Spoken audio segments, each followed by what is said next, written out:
Բարև ձեզ սիրելի հայրենակիցներ, ես Արտուր Ֆարմանյանն եմ, Հայաստանի ժողովրդական կոմունիստական կուսակցության ղեկավարը։ Այսօրվա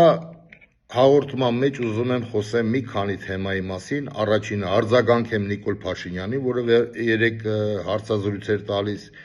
Երկրորդը ադրբեջանցիները Հայաստանում,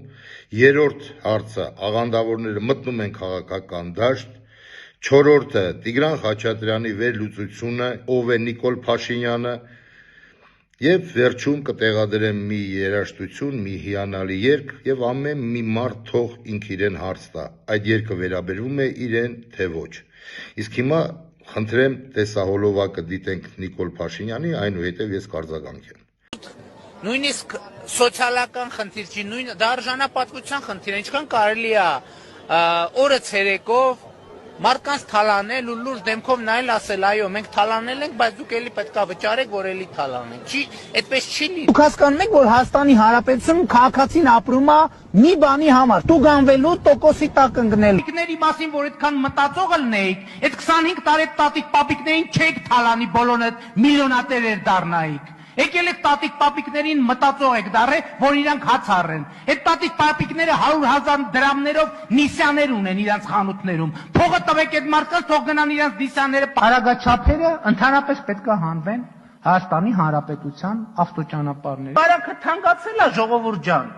Խառը կանաչի կերեք, ինչ ա եղել։ Խառը միս թանկացել է, կանաչ սոխ կերեք։ Գիտեք ինչ օգտակար է կանաչ սոխը, չէ լուրջ առանց կատակի։ Որևէ մեկը կասկածի տակ դնում է կանաչ սոխի օգտակարությունը, կամ խոզի միսը թանկացել է,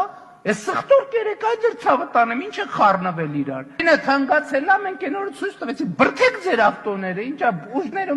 բան, թևերի մեջ ուժ չկա, համեն ֆիթնեսը լավ ծառայություն է։ Աղքատա իր խնդիրն է։ Ով ասել, որ իր աղքատության պատասխանատու մենք ենք։ Եվ ընտրությունը հետևյալն է։ Հայաստանի քաղաքացիները 2026 թվականին պետք է մի ընտրություն կատարեն, ում տեսածին են իրենք վստահում, իրենց աչքերին են վստահում, թե Զատուլինի աչքերին են վստահում, իրենք համաձայն են, որ մենք էլի մտնենք այն պատմության մեջ, այն պատմության ցիկլի մեջ, որը սկսվել է 1800-ականներին, հեսա կարող եմ ասել մոտավորապես երբ 1850-ականներին եւ ավարտվել 2023-ին, 22-23-ին, այդ ընթացքում ինչ ա եղել։ Մենք հասկանում ենք այն որոշումները, որոնք մենք կայացրել ենք, այն որոշումները, որոնք ես կայացրել եմ, այդ որոշումները մի բանի մասին են։ Ես էլի ուզում եմ ուրախությամբ եւ հպարտությամբ եւ դառնությամբ դա նշեմ, որովհետեւ այս ամեն ինչը շատ ողբերգական իրադարձությունների արդյունքում է տեղի ունեցել։ 2024 թվականի ապրիլին մենք այդ պատմական ցիկլից դուրս ենք եկել։ Մենք դուրս ենք եկել պատմության զոհասեղանին դրված ազգի եւ պետության կարգավիճակին եւ ոտք ենք դրել ազատ ինքնիշխան զարգացող խաղաղ պետության ճանապարհին եւ այդ ճանապարհը անցել ենք եւ ասեմ ձեզ անցնում ենք սպասվածից շատ ավելի մեծ արագությամբ եւ արդյունավետությամբ։ Հիմա այս ընտրությունը ինչի մասին է լինելու 2026 թվականի հունիսի 7-ի ընտրությունը լինելու է մտնում ենք 1856-ից 53-56-ից 2022-23-ի ուղեցիր, թե շարունակում ենք խաղաղության, ինքնիշխանության, անկախության, պետականության, բարեկեցության, զարգացման, ապաշրջափակման եւ ի վերջո երջանկության ուղեկիցը։ Ուրիշ բանի մասին չի այս ընտրությունը։ Բա ի՞նչ է տեղի ունենում ձեր կարծիքով ինչի համար այս ամեն ինչը։ Հարց է տրվում, ասում է վարչապետի տեխնացու առաջադրվել, ինչ կասեք։ Այդ ամեն ինչը Հայաստանի Հանրապետությունը ապա լեգիտիմացնելու վերջին փորձն է։ Հայաստանի Հանրապետությունը հայտարարագրելու, որպես չպետություն հայտարարագրելու վերջին փորձն է։ Եվ գիտեք ինչ, ես կարծում եմ, որ ես գիտեմ ինչ է զգում եւ ինչ է մտածում մեր ժողովուրդը։ Եթե ես չիմանայի ինչ է զգում եւ մտածում մեր ժողովուրդը եւ ինչ է ուզում մեր ժողովուրդը, ես չի կարող ա հայտնվել Հայաստանի Հանրապետության վարչապետի պաշտոնում եւ բ այս ամեն ինչի միջով անցնելով շարունակել մնալ Հայաստանի Հանրապետության վարչապետի պաշտոնում։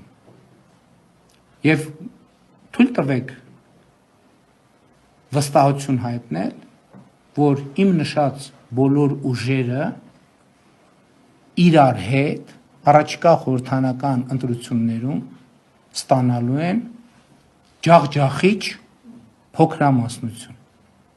Այս ընտրությունների արդյունքում տեսեք ինչա տեղի ունենալու։ Բոլոր նախկին իշխանությունները եւ բոլոր օլիգարխները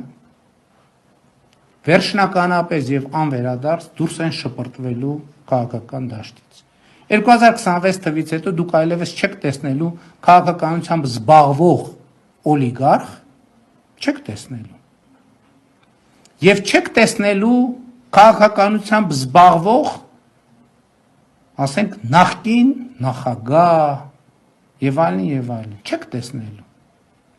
2026 թվականի հունիսի 8-ին մենք բոլորս արթնանալու ենք նոր նրանք ովքեր գիշերը քնելու են։ Մենք արթնանալու ենք մի Հայաստանում, ես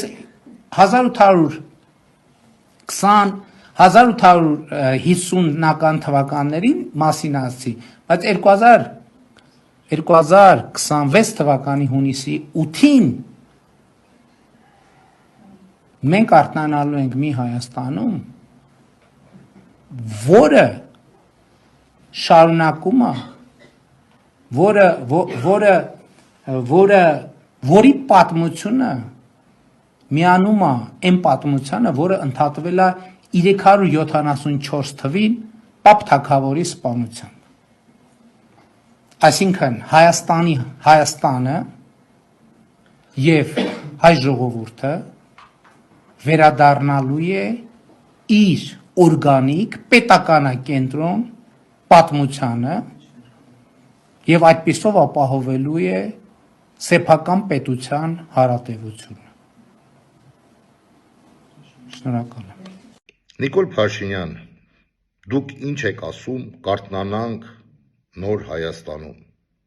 Այո, մենք կարթնանանք նոր Հայաստանում, բայց հիմա թվարկեմ մի քանի դրվագներ ձեր ասածից, այնուհետև ես կասեմ, ինչ Հայաստանում ենք արթնանալու։ Դուք խոսում եք, որ ռուսական քաղաքական գործիչները նորից տանում եք հակառուսական ռիտորիկային, ամեն ինչ ասում եք նորից, բայց չէ որ դուք 2 օր առաջ հայտարարում եք, որ Վլադիմիր Պուտինը, ձեր ասած Վլադիմիր Պուտինը ձեր մտերիմ բարեկամն է եւ ոչ միայն քաղաքական դաշտում, այլ անձնական հարաբերություններով, հարգանքներով։ Նաեւ Միշուստինը կառավարության ղեկավարը եւ մնացած բոլոր քաղաքական գործիչները, որոնք գտնվում են ղեկին Ռուսաստանի կառավարությունում։ Նիկոլ Փաշինյան, ի տարբերություն ձեզ, ես Արտուր Ֆարմանյանս, Հայաստանի ժողովրդական կոմունիստական կուսակցության ղեկավարը, ես բարեկամ եմ համարում միայն ռուս ազգին, բայց ոչ թե Ռուսաստանի կառավարությանը, ում հետ որ դուք լավ մտերիմ հարաբերության մեջ եք, որի մեղքը Արցախը կորցնելու մեջ ես նաև տեսնում եմ։ Այդ սկզբից դնում եք, ասում եք, այդ ռուսները սենց արեցին, նենց արեցին, ժողովրդին խառնում եք իրար, հետո ասում եք մենք մտերիմ բարեկամներ ենք։ Երկրորդը, պարոն Փաշինյան, որ դուք խոստանում եք ապագա կա ապագա, ասում եք, չէ, այդ ինտոնացիայով։ Այսինքն ձեր տեսած ապագան եւ դուք խոստացել եք ժողովրդին, այս ապագան, Նիկոլ Փաշինյան,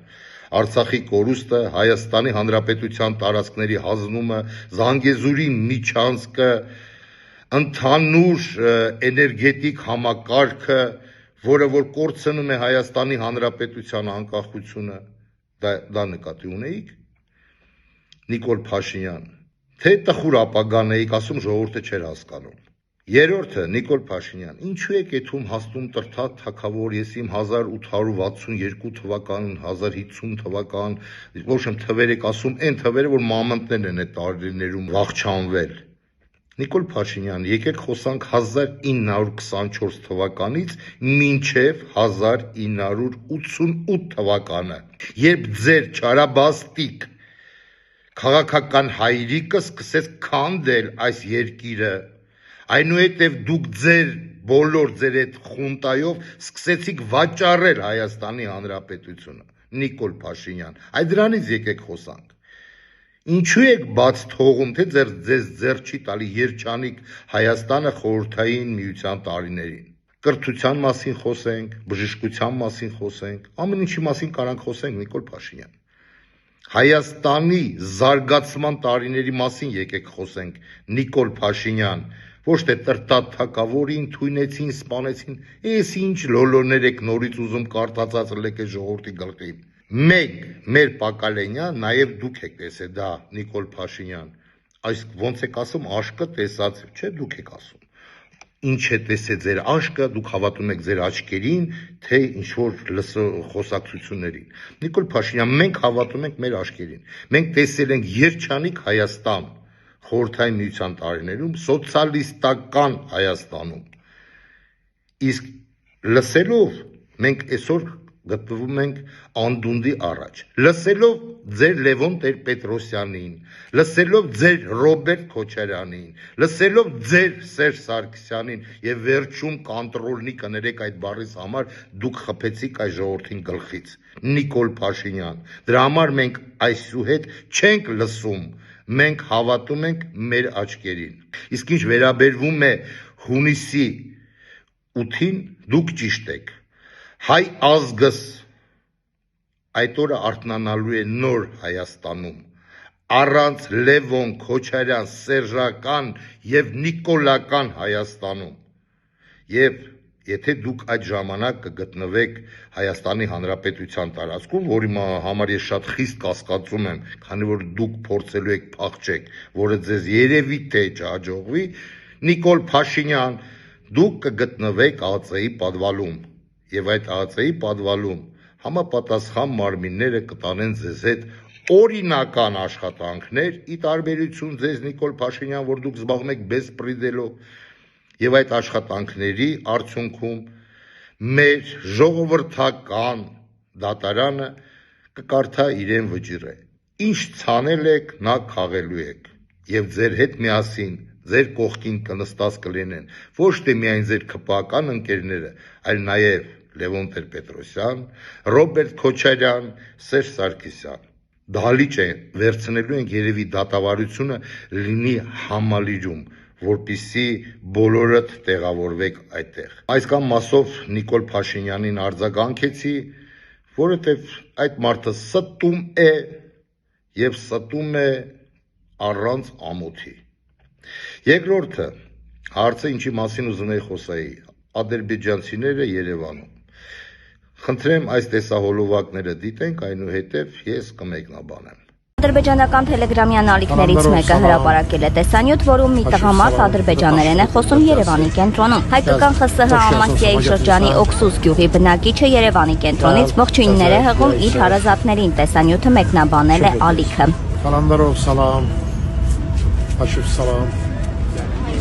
Yerevanın düz ortasındayıq. Həmin amanlıqdır, gözəllik, sakitçilik. Buyur gələ bilərsən, gəlməsən də daşları göndər gəlsin. Gəlsin, gəzək dolanaq, biz gök yuvamıza baş çəkək, Amasya gedək, yollar bağlıdır. Çıxa bilmədir sizə, indi Yerevan layıqına bir şükür. Hala olur, gələ bilərsən. Xoş gəlsin, sabah gətirirsən. Gəl, gəzək, yeyək, içək, şöf edək. Ավելի քան 30 տարվա ընթացքում առաջին անգամ Ադրբեջանի քաղաքասարակության ներկայացուցիչները Հայաստան են եկել ցամաքային սահմանով։ Պետական լրատվամիջոցների փոխանցմամբ ադրբեջանական պատվիրակությունը Հայաստան է ժամանել երկու երկրների միջև եղած ցամաքային սահմանի սահմանազատված եւ սահմանագծված հատվածով, անցնելով բոլոր համապատասխան ընթացակարգերը։ Սա կարևոր գործնական քայլ է երկու երկրների միջև վստահության ամրապնդման ուղղությամբ, նշված է լրատվամիջոցներին փոխանցված հաղորդագրության մեջ։ Պատվիրակությունը Հայաստան է ժամանել փետրվարի 13-ից 14-ը խաղաղության կամուրջ նախաձեռնության շրջանակում երկկողմ կլոր սեղանին մասնակցելու նպատակով։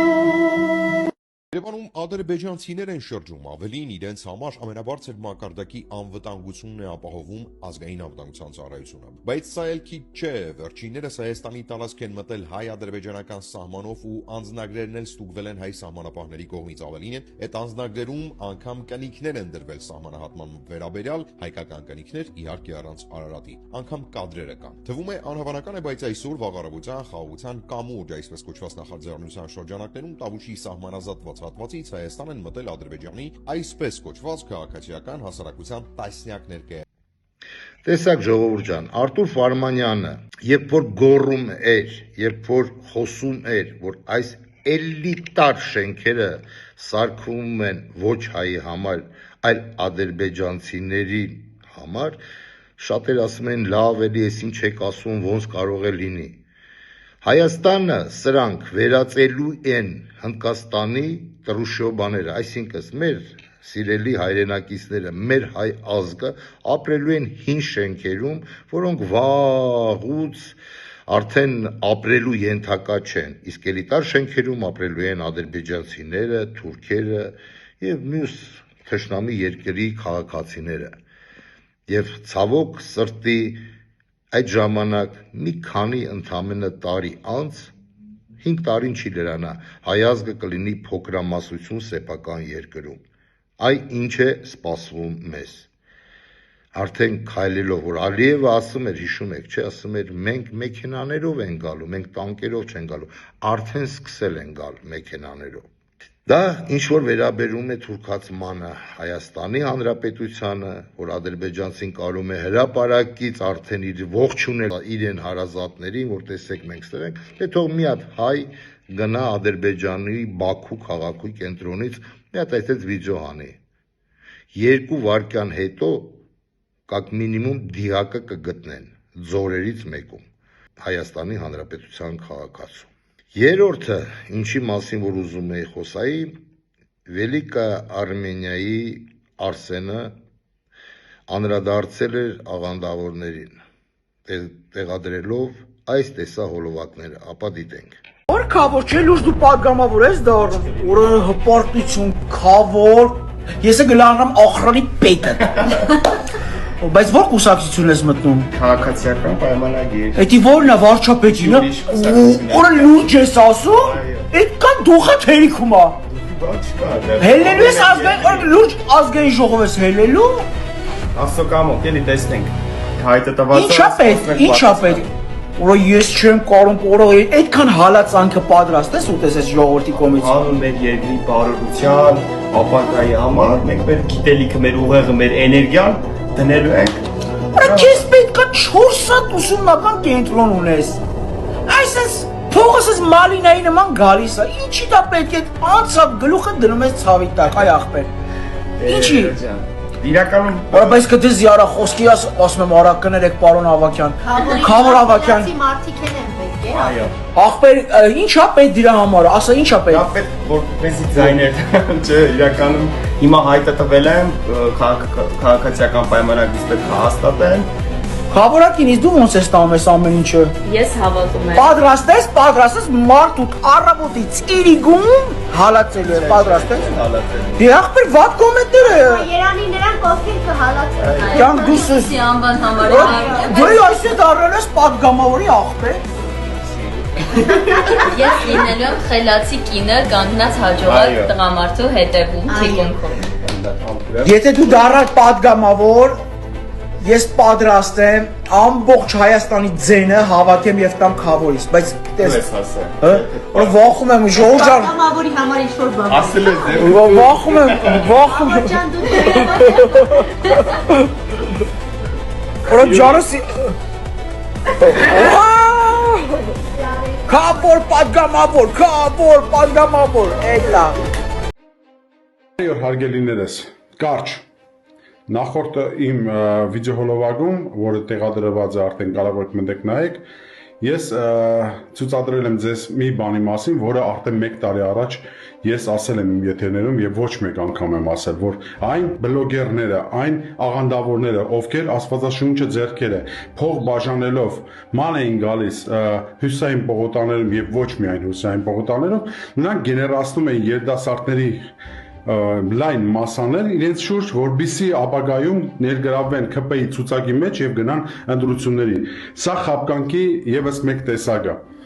Դուք ռոլիկը նայելուց հետո գրեք ձեր կարծիքը, ինչ եք մտածում այդ երևույթի մասին։ Եվ դա դեռ սկիզբն է։ Ուրիշ ակցիաներ կազմակերպել, որբիսի նմանատիպ մարդիկ ստանան առավելագույն ձայները եւ ԿՊ-ն կարողանա հաղթահարել։ 50 եւ +1% շատ զգուշ եղեք ժողովուրդ ջան, շատ զգուշ եղեք, քանի որ աղանդավորները բավականին ակտիվացել են եւ եթե ԿՊ-ն հաղթի, իմացեք որ աղանդավորը նույնպես կհաղթի։ Եվ եթե մենք շանս կունենանք հիմա փրկելու մեր հայ տեսակը, մեր հայ առաքելական եկեղեցու տեսակը, ապա այդ դեպքում եւ եթե իրանք հաղթահարեցին, շատ ավելի դժվար է լինելու ինչ որ բան պահպանելու։ Ուրեմն ես ամբողջովին համամիտ եմ Արսենի հետ եւ իմ կողմից ուզում եմ ավելացնել նախ ուզում եմ ներողություն խնդրել Արսենից որ օգտագործելով իրեն մատերիալները ես տեղադրեցի իմ էջում Արսեն ջան սա ամենը արվում է հանուն հայ ազգի հանուն Հայաստանի Հանրապետության իսկ հիմա ես ուզում եմ դիմեմ այդ աղանդավոր բլոգերներին ուրեմն լսեք Ձեզ ինչ եմ ասում, չփորձեք մտնեք քաղաքական խաղերի մեջ եւ քաղաքական դաշտ։ Եթե դուք մտաք, սկսեցիք ինչ-որ խաղեր տալ, ես ջնջում եմ կարմիր գծերը եւ վերցնում եմ ձեզ բոլորիդ ով խոսա քաղաքականությունից սև գծերի մեջ եւ դոկ կուսակցության պատվավոր նախագահ Վարդան Ղուկասյանը ձեզ համար կթվա հեքիաթ Ես կմտնեմ ոչ թե ձեր մենակ տները, այլ ես հրապարակեմ, թե դուք ինչ եբ ում հետ ոնց եք արել այդ բոլոր տեսահոլովակները։ Ամերիկայի Միացյալ Նահանգներում, Չինաստանում եւ այլն։ Եթե դուք մտածում եք, դուք այդքան խելացի եք եւ մենք չենք պատրաստվի այս ամենին, դուք չարաչար սխալում եք։ Ես ընդամենը ձեզ զգուշացրեցի, չմտնեք քաղաքական խաղերի մեջ ով մտնում է քաղաքական խաղերի մեջ եւ առավել եւս սկսում է խաղալ ընդդիմությանը նրանք նույն թշնամիներն են իսկ թշնամիների հետ ինչ են անում ինքներդ գիտեք ուրեմն չփորձեք թթու լավա ես թութու լավա ես հետ արդեն հլը падգամավոր չդարձած Պարոննայք եւ տիկնայք քպականներ արդեն խավոր սանիկ եք խաղացնում։ Տեսնենք։ Ինչպես ասեց ձեր Նիկոլ Փաշինյանը կջախջախեն, այ մենք ջախջախել ենք, նայեք այդ ջախջախվելու մեջ ընտրությունների ժամանակ եւ ընտրություններից հետո դուք չընկնեք։ Նայեք, մեր մսաղացի սետկան, այդպես ասած, որ կա, չէ՞, միսը, որ աղում ես, շատ մանր է։ Շատ ցավալի կլինի։ Ջայելեք, նկարացեք, երես մերես սաղ ամեն ինչը, նայեք, տխուր չլինի։ Ես ձեզ զգուշացրեցի ընդամենը, որպես տարիքով ձեզանից մեծ եւ կյանքի փորձ ունեցող մարդ։ Չմտնեք այդ կեղտոտ խաղերի մեջ։ Ժողովուրդ ջան, իսկ հիմա դիտենք մի վերլուծություն, որ արել է Տիգրան Խաչատրյանը, ես չեմ ճանաչում այս երիտասարդին, ինքը քաղաքագետ է, լրագրող է, չեմ ճանաչում, բայց շատ եմ հավանում այս տղայի վերլուծությանը, որը որ գրեթե կարելի է ասել Իրանից հետո ես չեմ կարող ասեմ, քանի որ ինչը որ ես ուզում եմ ասեմ, նա ասում է նույն լեզվով, նույն մտքերը, ինչ որ կարող էի արտահայտվել ես, բայց քանի որ նա արդեն այդ հարցի շուրջ անդրադարձել է, ապա տեսնենք այս տեսա հոլովակը։ Որը Նիկոլ Փաշինյանի ուժի եւ հաջողության գաղտնիքը։ Եկեք միասին հասկանանք։ Նրա տեղը ցանկացած այլ մեկը այսքան ձախորդություններից, պարտություններից հետո դժվար շարունակել մնալ իշխանության, բայց նրան հաջողվեց։ Եվ ոչ միայն հաջողվել է, այլև նա շանս ունի վերընտրվելու։ Գիտեք, այդ մասին ես նորից սկսեցի մտածել երեկ, երբ տեսա, լսեցի, թե ինչպես նա արտահայտվեց, որ անձնական շատ ջերմ հարաբերություններ ունի Ռուսաստանի նախագահ Վլադիմիր Պուտինի հետ, Վենսի այցից հետո նա հայտարարեց հարցազրույցում հմեկում եւ չի պատրաստվում որևէ քայլ անել Ռուսաստանի դեմ։ Ես շատ ուղիղ եւ ջերմ հարաբերություններ ունեմ Ռուսաստանի Դաշնության նախագահ Վլադիմիր Պուտինի հետ եւ շատ ջերմ եւ ուղիղ հարաբերություններ ունեմ Ռուսաստանի Դաշնության կառավարության նախագահ Միխայել Միշուստինի հետ։ Սա մեր ռազմավարությունն է։ Մենք չենք գործելու Ռուսաստանի դեմ։ Հարց առաջացավ իմ մոտ, որ այդպես լավ է Ռուսաստանի եւ Պուտինի հետ հարաբերությունները, ընդ որում շատ ջերմ անձնական։ Ընդհանրապես Նիկոլի կողմնակիցները, աջակիցները, կուսակիցները, քարոզիչները տեղյակ են, որովհետեւ նրանք օրնի բուն մարդկանց իրենց հայրենակիցներին պիտակավորում են որպես ռսաստրուկ, ռսիսապոկ լիզողներ, հակառակողն էլ նրանց պիտակավորում է թերքասերներ, թուրքի սապոկ լիզողներ։ Այսինքն Հայաստանի ներսում պատերազմ է քաղաքացիական մարդկանց ուղեղներում, թշնաման կատելություն։ Մարդիկ նույնիսկ Նիկոլ Փաշինյանին կյանքում մոտիկից չեն տեսել, նրա հետ որևէ կապ չունեն, բայց նրա համար կոկորդ են կրծում վիրավորելով մարդուն, ում անձնապես չեն ճանաչում, եւ նույնը հակառակ ուղղությամբ։ Այդ փսիխոզն է հիմա Հայաստանում, բայց բարձվում է։ Նիկոլ Փաշինյանը ոչ մեկի հետ խնդիր չունի, ոչ Էրդողանի, ոչ Ալիևի, ոչ Պուտինի, եւ բարձվեց նաեւ Միացյալ Նահանգների։ Բայց Հայաստանում պատերազմ է։ Ինչ է ստացվում։ Նիկոլ Փաշինյանը դասական ստրատեգիայով բաժանեց որդիր ես։ Իշխում է Հայաստանին, պատերազմելով Հայաստանի դեմ իրականում։ Նա պատերազմը բերել է Հայաստանի ներս, յուրաքանչյուր հայ ընտանիք թունավորելով ատելության խոսքով մարդկանց մտքերը, երբ ինքը ոչ մի խնդիր չունի ոչ մեկի հետ։ Դուք հասկանում եք մանիպուլյացիայի մասշտաբները։ Այսինքն, եզրակացնենք, արտաքին լեգիտիմություն, աջակցություն Ռուսաստանից, ԱՄՆ-ից, տարբեր նաև Ադրբեջանից, Թուրքիայից, զոհելով Հայաստանի կենսական շահերն ու վտանգելով նաև Սյունիքը Արցախից հետո, որովհետև եթե Արցախը նա պետք է մոռանար, այլևս չպետք է պարտավորվեր Նախիջևանի եւ Ադրբեջանի միջև կապ ապահովել։ Դա պետք է լիներ գոնե այն գինը, որը մենք թանկ վճարեցինք, բայց նա դրան էլ չհասավ։ Այսինքն զիջեց նա հայկական շահերը եւ այսօր պատերազմ է վարում հայ առաքելական եկեղեցու, հայոց պատմության։ Ընդհանրապես նա խնդրեմ ունի մենակ հայերի հետ, եթե նկատեք։ Նա խնդիր պատերազմ է վարում հայերի դեմ, եւ այդ պատերազմը բերել է յուրաքանչյուր հայ մարդու ընտանիք։ Մինչև սա չգիտակցեք, կրկին սխալ ընտրության արդյունքում շարունակվելու այդ պատերազմը, որովհետև Ադրբեջանի պահանջները դեռ պետք է կատարվեն, սահմանադրություն փոխել, ադրբեջանցիների վերադարձ ապահովել, ցեղասպանությունը ուրանալ։ Պատերազմը դեռ առջևում է։ Հայերի պատերազմը հայերի դեմ, ավելի ճիշտ Նիկոլի պատերազմը հայերի դեմ։ Սա է նրա հաջողության գաղտնիքը։ Նաև նախկինների անտի-ռեյտինգը եւ շնորհակալություն ճակերտավոր նախկիններին, որ մինչև այսօր ապահովում են Նիկոլի այդ հաջողությունը։ Եվ ինչպես հասկացանք արդեն, ատելությունը, թշնամանքը ներհայաստանյան եւ ներհայկական։ Այս երեք գործոնն է ապահովում նրա հաջողությունը։ Սա պետք է հասկանալ, որպեսզի բանաձևել։ Մենք ինչպեսի Հայաստան ենք հետագայում ուզում ունենալ։ Այն մարդիկ, ովքեր պարակտում են սեփական երկիրը ներսից փոխարենը այն մոբիլիզացնելու հաշտության, հանդուրժողականության սիրո մթնոլորտ ստեղծելու, ծառայում են ոչ թե սեփական երկրի, այլ օտարների շահերին։ Սա է պետք հասկանալ։ Եվ սա է Փաշինյանի ուժի եւ հաջողության գաղտնիքը։ Հաջողություն եւ ուժ, որը Հայաստանի դեմ է միայն եւ բերել է դժբախտություններ միայն հայերին։ Իսկ նա անձնապես լավ է Պուտինի հետ էլ, Էրդողանի հետ էլ, Ալիևի հետ էլ միասին պարգևներ են ստանում, ուրախանում։ Նա պրոբլեմ չունի։ Պրոբլեմ ունեն միայն հայերը։ Նայեք այս աչքերին։ Սա մեր պատմության ամենամեծ ազգային աղետի դեմքն է։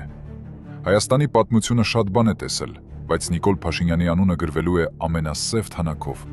որպես աններելի դավաճանություն։ Ինքը եկավ դեր հույսերի ալիքի վրա, թավշյա երազանք էր խոստանում, բայց բերեց արյունոտ մղձավանջ։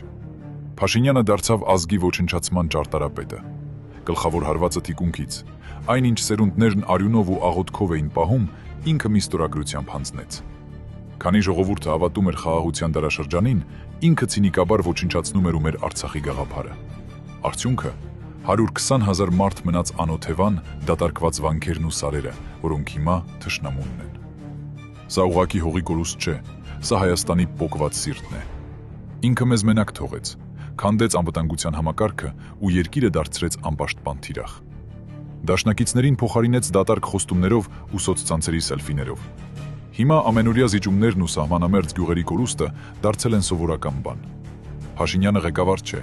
ինքը լիկվիդատոր է, որ պատրաստ է ծախու հանել մեր ինքնիշխանությունն ու ինքնությունը միայն իր աթոռը պահելու համար։ Ինքը փորձեց սպանել հայերի մեջ ամենամեծը, արժանապատվությունն ու димադրելու կամքը։ Պատմությունը դավաճաններին չի ներում։ Հիշեք, թե ով ծախեց մեր պապական սուրբ հողը հանուն իր իշխանության։ Зангезур продали за копейки в обмен на иллюзию процветания. После аренды коридор навсегда уйдет Азербайджану, стране, чьи предки участвовали в резне 1915 года. Никол хвастается инвестициями, но реальная стоимость коридора – это контроль над транзитом Китая, Центральной Азии и Турции. Ежегодные доходы – миллиарды, потенциал – триллионы в торговле энергоносителями и товарами. Армения получила бы все, развивая коридор самостоятельно. Вместо этого жалкие 26%. После истечения аренды коридор перейдет Азербайджану. Почему? Потому что США требуют стабильности для своих инвестиций, а Азербайджан – ключевой поставщик нефти. Никол получил личные гарантии безопасности и взятки, но за счет народа. План таков – США зарабатывают на транзите, а через 99 лет коридор передадут Азербайджану. Почему сейчас? Трамп видит в этом сделку века, ослабление России, контроль над Ираном и прибыль для США. Пашинян сдал Арцех, позволил этническую чистку, а теперь Зангезур. За что? За дроны и обещания выборов. За копейки, несопоставимые с потенциалом региона, Армения теряет суверенитет навсегда. Ուրեմն տեսեք, սիրելի բարեկամներ, ստեղ ոչ ավել, ոչ պակաս, բան չես կարող ոչ պակասացնել, ոչ ավելացնել, ես մենակ կարող եմ ասել, որ ես եւ մեր կուսակցության, մեր ընկերների տեսանկյունը լրիվ համընկնում է Տիգրան Խաչատրյանի հետ։ Միայն կարող եմ ասել, որ այդտեղ կարելի է ավելացնել նաեւ այս աղանդավորների թեման եւ վերջում, սիրելի հայրենակիցներ, եկեք լսենք այս երաժշտությունը եւ թող ամեն մարդ իրեն մեջ ինքը իրեն հարց տա, այս երկի խոսքերը վերաբերվում են իրեն, թե ոչ։ Հիաստապվել է կյանքը քեզնից մարդ, որ դարդերի մեջ ապրում ես անդարդ, որ հաշտվել ես քո ես վիճակին բարդ, Երեսն է թեքել, կյանքը քեզնից մարդ, չեմ արդարացնում, վիճակը տանդարդ, չեմ էլ մեղադրում, ես քեզ իբրև մարդ, բայց ուզում եմ, որ մեր կյանքում այս բարդ, դարդի աչքերին, նայեք որպես մարդ, չեմ արդարացնում, վիճակը տանդարդ, չեմ էլ մեղադրում, ես քեզ իբրև մարդ, բայց ուզում եմ, որ մեր կյանքում այս բարդ, դարդի աչքերին, նայեք որպես մարդ։ Իմ կարծիքով շատ հիանալի երգեր, սիրելի բարեկամներ, եւ գրեթե այսքանը։ Կեցցե Հայաստանից Հանրապետությունը, կեցցե հայ ազգս, կեցցե հայկական սփյուռքը, կեցե ջավախկահայությունս, կեցե արցախահայությունս, կեցե հայկական Արցախը, կեցե Մասիս լեռս, կեցեն մեր ավակ քուր եւ եղբայրները, տատիկ եւ պապիկները, քաջ առողջություն ձեզ սիրելի բարեկամներ, կեցե մեր առաքելական Սուրբ եկեղեցին։ Հույսով եմ կհանդիպենք, ստեյցություն, լավ եղեք, ամուր եղեք, Աստված բոլորիս պահապան։